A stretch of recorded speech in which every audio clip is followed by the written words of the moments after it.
Any golf nut would love to be in Mark Russell's man cave right now. He joins me today. Of course, he is so beloved on the PGA Tour as someone who just retired. Congratulations to him on that front, but was vice president of competition and rules on the PGA Tour and had such an incredible career. We're going to talk about his charm because that is the first thing people notice with him, and get into his life, get into his love of golf. And this, of course, is the On to Something podcast. I'm Bryan Fenley with Fox Sports Radio, also a broadcaster in golf and other Olympic sports. Mark, excited to reconnect with you. I know we chatted, oh my goodness, a few years ago, and then when I was a child, but appreciate you doing this. Hey, anytime, Bryan. Great talking to you. So you have always been, when it comes to the PGA Tour, all about rules, and golfers come to you for assessment on what to do. When you were a child, what was a rule you broke? Well, to tell you the truth, playing golf as a kid, I knew nothing about the rules, and nobody else did either, from what I saw.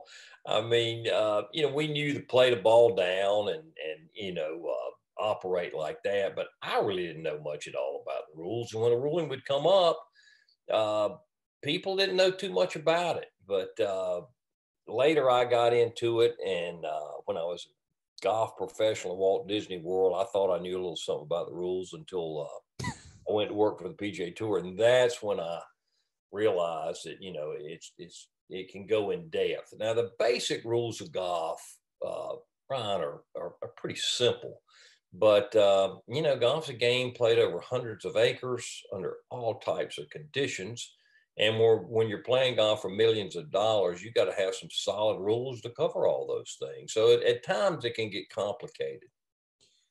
There's a pressure when you're on tour to make the cut, to make money, and to continue on your career as a player.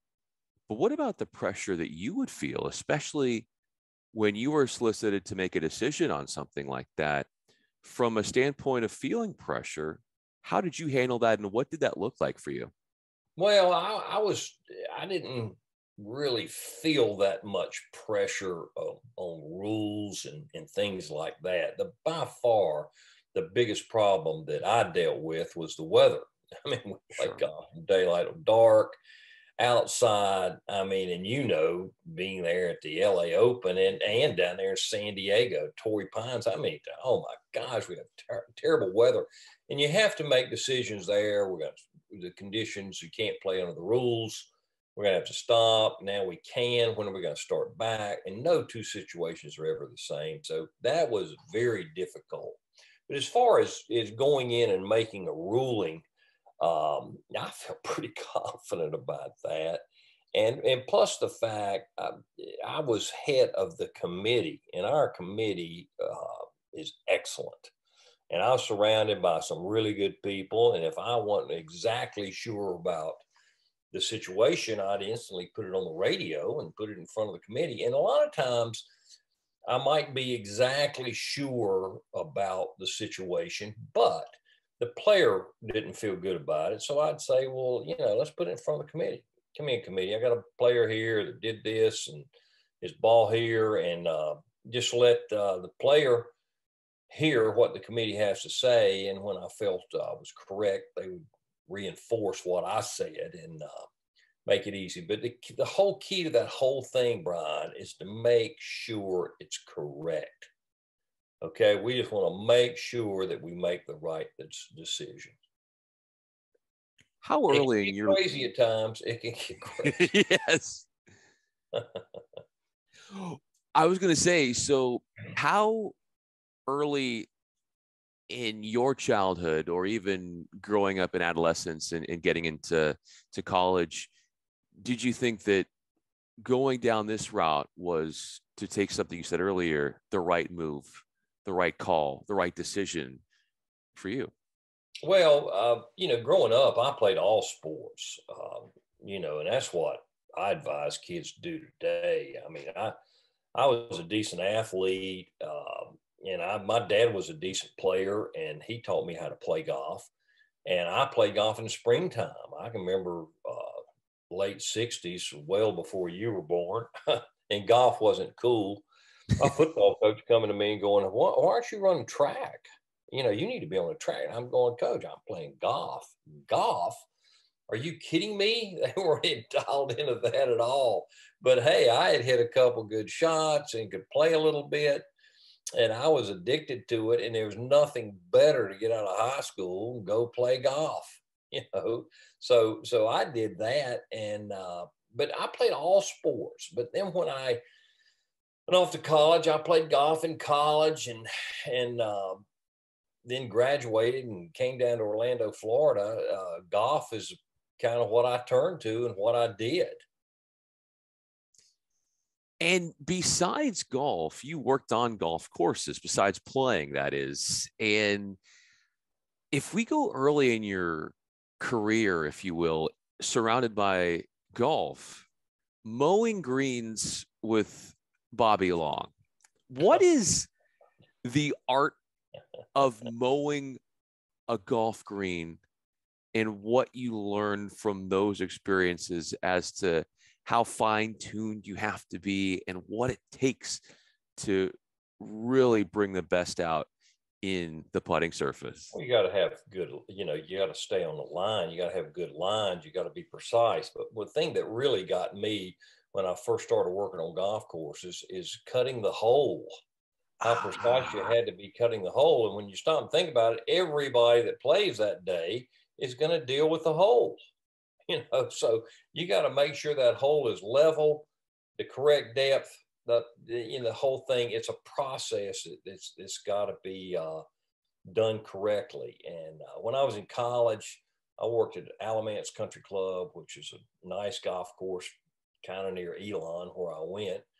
And I would rake bunkers, and we mowed. We did all kind of things over there, and that was a great experience for me to learn a lot about that aspect of it. And yeah, Bobby Long, Bobby worked with me over there, and we had a great time. And if you'd have told me when we were 19 years old that Bobby would be one of the most successful people in this country, you could have busted me. I mean, but Bobby is one great American, and he has done so many great things for so many people. And I'm very proud to say that he's still a good friend of mine. Mark, you yourself have also done so many great things for so many people. And one of the most endearing qualities that you have is your charm. It's so authentically you. It's why people gravitate toward you and why everybody wants to talk to and meet Mark Russell. How early in your life did you feel that that was part of who you are and how you picked that up and really made it part of what everybody knows you as today? Well, you know, Bryan, I grew up in Kannapolis, North Carolina, and my parents, I had two great parents. As a matter of fact, my father passed away on the golf course at an early age with a heart attack, but just great people. And they raised me in the church, and they taught me, you know, the finer points of life of how you treat people, and you always treat people the way you'd like to be treated. And I'll tell you something else. Later, when I got out of college, somebody gave me a book called Winning Friends and Influencing People. That's one of the greatest books ever. And I can't tell you how many people I've given that book to. And and people I talked to today, a friend of mine's a club manager, had kind of a rough edge. I said, you need to read this book. And every time I talked to him, he said, Russ, I applied that book today. But, you know, it's human nature to be nice to people and treat people the way you'd like to be treated. That's not hard. And that book helped me with a lot of things. And one chapter in there is be a good listener. That was I think about that all the time, is look people in the eye and listen to what they're saying. And be genuinely interested in people, and that's kind of the secret to that. But that book, Winning Friends and Influence People, I think Dale Carnegie, is that right? Yeah, you're absolutely Yeah, right. hey, fabulous, fabulous book. Anyone that's going into any kind of business or any kind of people business, I recommend that book highly. It's just human nature. But I see every day people that go against the principles of that book, and I think about that a lot. But never will you go down that road. Mark Russell is with me. I'm Bryan Fenley. You brought up the whole listening aspect of how you've really fine-tuned that. What advantages has that had for you in life, in your career, in being a good listener compared to someone who hasn't necessarily worked on that muscle as much? Well, anytime I've gone into a situation with a player that is upset about something, um, I'll let them talk. I don't want to argue with them. I want them to get it all out. Let's get the wind out of your sails. I want to hear the whole thing and listen intently and hear what they've got to say. And once they've gotten it all out of their system, then you can talk to them. And I've had colleagues of mine. I would go in and the player started explaining something, and they instantly interrupt and start talking to the player about it and kind of getting an argument. That's not what you want to do. We're not on a timeline here. Let's hear what you got to say, and then we'll discuss it from there. But let them get it all out and listen to them intently, and that helps so much. You don't want to argue with someone when they're upset. You want to listen to what they have to say, especially when you're in a situation where you have time to do that. And then when you do that, you can then talk to them logically and figure out exactly how you're going to handle the situation. Very important. What I hear from what you're saying is empathy in a way, in Yeah, that, absolutely. yeah, Absolutely. you showcase that and have on the golf course. But how does empathy extend beyond golf, beyond work life, and how that comes to fruition and is in play around family or around anything outside of golf? Yeah, well, yeah, I mean, it's very, very, yeah, it applies to all things. If someone's upset, I mean, the last thing you want to do is argue with them. Let them get it out of their system. That calms people down. And once again, that's some of those principles I go back to in that book. Don't ever tell someone they're wrong unless you absolutely have to, you know. And then that's a situation where you go, listen, Brian, I've been wrong many times, and I could be wrong in this situation. But can we just examine the facts here? Yeah. Now, that instantly disarms people and go, well, yeah, we can do that. I mean, you show them respect by, you know, making them realize that you could be wrong and they could be right. But in this situation, can we just examine the facts? And if you can sit down and do that, you usually come to a pretty good conclusion. To what you're saying in listening to others and you explaining how you were able to turn a very perhaps emotional situation with a player and then get the player to sort of refocus and take the emotion out of it and, like you said, observe the facts. When has it been most beneficial, and what has it looked like when you have listened to yourself and you've enjoyed the perks of that, and how has that manifested? Well, I mean, I always think about it. That's you have to examine what you're doing. I mean, I've had colleagues, I mean, friends, people on the committee with me that, have gone in and argue with somebody, it makes it much more difficult. And I've talked to them afterwards, listen, don't, you want to listen to what they're going to say. And, I just kind of put that in motion in every part of my life. You got to have some empathy for your fellow human, and treat them the way you'd like to be treated, and listen to them, listen to what they have to say. And, I have had times, Bryan, when I walked into a situation where a player was extremely upset about something, and I've stopped him and said, listen, you talk to me as a gentleman and a professional, and I'll listen to you. But if you're not, I don't want to hear anything you got to say. That instantly Wow. calms things down. We'll discuss this if you want to act like, we're at the top of the game here, and it's a gentleman's game, and you're a professional, and you should act like, observe the etiquette of the great game. And if you do that, we'll talk. But if not, I don't want to hear anything. I've only had to do that a few times that instantly, you're right. I'm sorry. And then you can get to the crux of the matter that the player's concerned about. That you gain a level of, you kind of command the room, but in a respectful way, in that they have no choice but to respect you. And that helps de-escalate the situation, I'm sure, in a way. Mark Russell is with me. I'm Bryan Fenley. Where do you find that you rule over the golf course as a player? Now explain that, the rule over the golf course. So where do you feel like you're most dominant?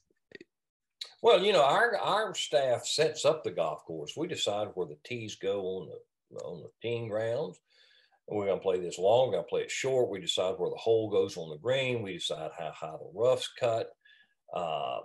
All things like that. So a lot of times the golf course setup can become a major, major point of discussion with the players. I mean, you get windy days and things, but we're always thinking about, how we're going to set the golf course up and how difficult it's going to play. And we want it to play as difficult as it can possibly play, but fair. I've always had an attitude that golf is hard enough as is. Why you need to do something to make it harder? So, a lot of times that is what the players like to discuss, or something like that. It's got something to do with the setup. Who set the damn hole at number 4? We've dealt with situations like that almost every week. But, you go in and you feel confident about it. And here's what we did. And here's why we did that. So a lot of times it deals with the golf course setup and the way we're playing things. Now, to sort of go off what you were just saying, you as a golfer, you as a player, what is the golf setup that bodes well to seeing the best version of Mark Russell out there swinging the clubs?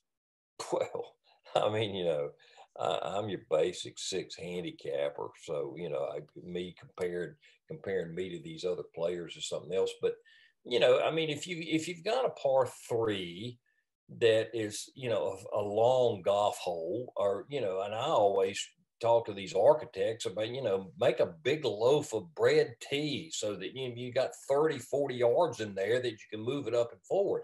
But if you've got a 230-yard par 3, you don't want to put the flag right over the bunker. If you do that, move the tees up where the players can at least get to the flag. Now, if you put it in the back of the green where they got plenty of green to work with, then move the tees back, let it play 230 at that time. Like I say, my philosophy has always been it's hard enough to play golf as is. Well, you can make it a lot harder and kind of ridiculous at times, and we want to avoid that at all costs. I like how you downplay a 6 handicap. That's so humble, Mark Russell, right there. Where it's just a 6. It's no big deal. When in reality, that is something to be applauded. Those other players are -6. Yeah, I mean that's true. You are surrounded by the greatest of great golfers, and now that you have sort of entered into this next chapter of your life, where do you find that the fun comes out the most in what it looks like being with your family?